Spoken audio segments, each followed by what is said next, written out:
सांगली जिल्ह्याचे नूतन जिल्हाधिकारी म्हणून आदरणीय अशोक काकडे साहेबांनी आज जिल्हाधिकारी पदाचा पदभार स्वीकारलेला आहे।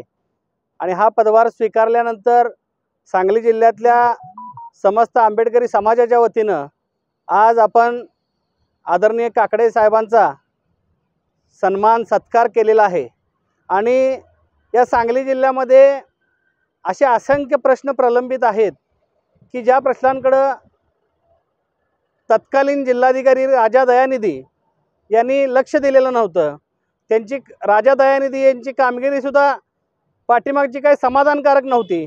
ते नागरिकांना भेटत नव्हते, सर्वसामान्य जनतेला भेटत नव्हते, पत्रकारांना सुद्धा भेटत नव्हते, कनेक्टिव्हिटी नव्हती, लोकांशी संवाद नव्हता।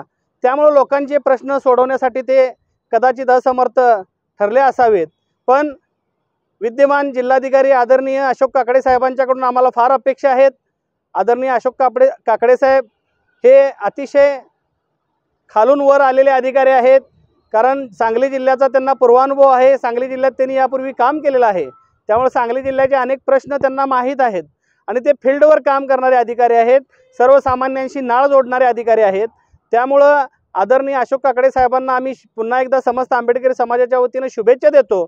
आणि या सांगली जिल्ह्यामध्ये जे जे विभाग आहेत, जी जी क्षेत्र आहेत, सर्वसामान्य शेतकऱ्यांचा विषय असेल, गोरगरीब कामगारांचा विषय असेल, किंवा अन्य जे काही MIDCतल्या कामगारांचा विषय असेल, बांधकाम कामगारांचा असेल, आमच्या सफाई कामगारांचा असेल, किंवा सर्वसामान्य गोरगरीब जनतेचे विषय असतील, जे अनेक वर्ष प्रलंबित आहेत, त्या विषयांना वाचा फोडून सर्वसामान्य जनतेला न्याय देतील अशी मी आज अपेक्षा व्यक्त करतो।